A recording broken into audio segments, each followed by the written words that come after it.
এটা বার্থডে না বিয়ে বাড়ি ভাই? এই বিয়েতে বউ নাই। সত্যি বলছি আমরাও শুরুতে কনফিউজ হয়ে গেছিলাম।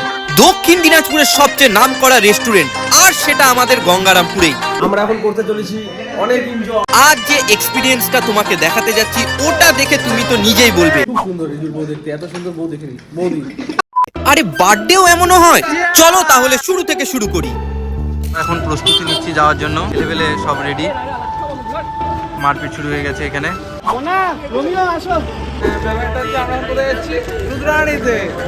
গাইস আমরা এখন বের হয়ে গেছি রিজুর বার্থডে সেলিব্রেশন করার জন্য। আমরা যাচ্ছি গঙ্গারামপুর রুদ্রাণীতে। তোমরা সবাই রিজুকে উইশ করে দাও, হ্যাপি বার্থডে রিজু বলে দিবে সবাই। ক্যাংকে দেখিয়ে দাও একটু। আমরা মোট 10 জন, আর মজা কতটা হতে যাচ্ছে সেটা শুরু থেকে একদম কনফার্ম। লোকেশন রুদ্রাণীতে, প্ল্যান ফুল অন ক্যাসেট। এবার রুদ্রাণীতে এসে ভিতরে ঢুকতেই প্রথম কনফিউশন, এই লিফটে 10 জন আটবে তো? শেষ পর্যন্ত ঠাসাঠাসি করে গুজে গুজে সবাইকে ঢুকিয়ে, আর সেখান থেকেই শুরু হাসাহাসি। কিন্তু আমরা রুদ্রাণীর লিফটে উঠেছি এই মুহূর্তে। এই লিফট সে লিফট নয়, এটা হলো দামি লিফট, পরিচালনা করছে সৌম্যদীপ ইঞ্জিনিয়ার।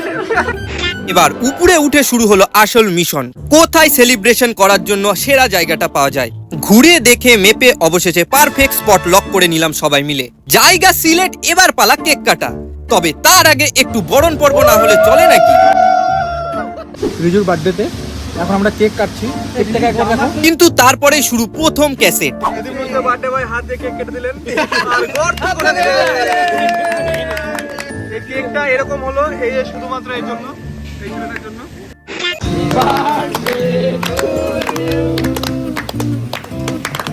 কেক কাটা, খাওয়া দাওয়া, হাসাহাসি সব মিলিয়ে মুড একেবারে ফুল অন সেট। এবার পালা গিফট সেরিমনি। গাইস আমরা এখন রিজুকে গিফট দিতে যাচ্ছি। গাইস তোমরা দেখো আমরা গিফট দিচ্ছি। এই গিফটটা কিন্তু একার নয়, আমরা 10 জন মিলে ভালোবেসেই চুজ করেছি। চলো এবার বার্থডে বয় কি বলে সেটা নিজের মুখেই শুনে নেওয়া যাক। দারুণ লাগছে, আমার বার্থডের জন্য সবাই এসেছে। সবাইকে অনেক থ্যাংক ইউ যারা উইশ করেছেন। এবার শুরু হয়ে গেল আমাদের দ্বিতীয় ক্যাসেট।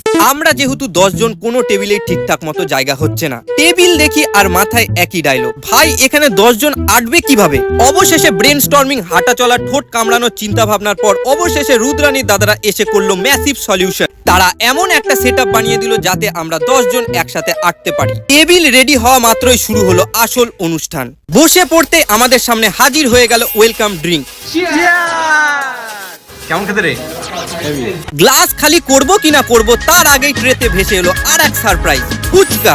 এবার শুরু হলো আমাদের শুটিং মোড। একটু ফটো সেশন, একটু হাসাহাসি, আর এইদিক ওইদিক ঘুরে বেড়ানো। পুরো পরিবেশটা তখন ফ্রেশ ভাইব। আর জন্মদিনের স্পেশাল আইটেম মটন থালি। থালিটা দেখে প্রথম কথায় আমাদের মাথায় এলো, এটা কি বার্থডে না আইবুড়ো ভাত? খাওয়া দাওয়া ছিল দারুণ, একদম মনে রাখার মতো। কিন্তু খাবারের থেকেও বেশি আমরা উপভোগ করেছি এই সময়টা। সুন্দর রান্নাবাড়ি হয়েছে, ভালো লাগছে। বন্ধুরা মিলে একসাথে এমন ফ্রেমে আটকানো এই মুহূর্তগুলো তো আসল স্মৃতি। জন্মদিন মানেই স্পেশাল, আর বার্থডে বয় যেভাবে আয়োজন করেছিল, সত্যি কথা বলতে এই দিনটা আমাদের মাঝখানে গল্প হয়ে থাকবে সারা জীবন। খাওয়া দাওয়া শেষ, নিচে নামতে আবার তৃতীয় ক্যাসেট, সেটা আবার আমাদের বিল্ডার ভাইয়ের সাথে। আমাদের এখানে আমরা খেতে এসেছি রেস্টুরেন্টে। আমাদের একটা রোগী পেশেন্ট, আমাদের ভাই ভাতৃ সমতুল্য, মাংস খেয়ে অসাড় হয়ে গেছে, মাথা ঘুরছে। চলো এবার আমার বন্ধুদের কাছ থেকে শুনে নেওয়া যাক এই দিনটা তাদের কাছে কেমন ছিল। মাংস এত ভালো ছিল, মাংসটা আলু ছিল না, এই যে আলু এখানে। জীবনে অনেক মানুষ আসে আবার চলেও যায়, কিন্তু বন্ধুদের সাথে কাটানো মুহূর্তগুলো, সেগুলোও হয়ে থাকে সবচেয়ে দামি স্মৃতি। তোমার সেই স্পেশাল বন্ধুটাকে এই ভিডিওটা শেয়ার করে বলো আমাদের গল্পটাও আসলে এমন ছিল, তাই না?